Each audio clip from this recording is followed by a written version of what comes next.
காலை ஒளி. எழுதியவர் திருமதி டோரா எட்வின். நான் உன்னிடமிருந்து எதை எதிர்பார்க்கிறேன் என்பதை அறிவாயா? உன் பணத்தையோ உன் தாளந்துகளையோ அல்ல, உன் அன்பையும் பூரணமான ஒப்பு கொடுத்தலையுமே எதிர்பார்க்கிறேன். தோட்டத்தில் இழந்து போன அந்த சிநேகத்தை என் சிலுவை மரணத்தின் மூலம் திரும்பவும் சீர்படுத்தி மனுக்குலம் என்னோடு ஒப்புரவாக என் வாசல்களை திறந்து வைத்திருக்கிறேன். பாவத்தில் மரித்து கிடந்த உன்னை என் சுத்த கிருபையால் உயிர்ப்பித்து உன்மேல் என் அன்பை விளங்க பண்ணியிருக்கிறேன்.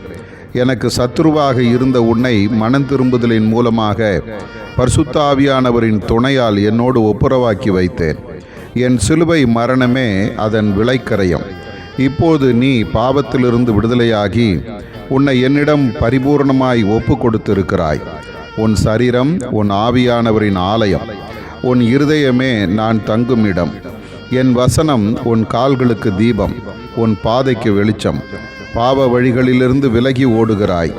உன் கால் இடராதபடி என் தூதர்கள் உன்னை தம் கரங்களில் ஏந்தி கொண்டு போகிறார்கள்.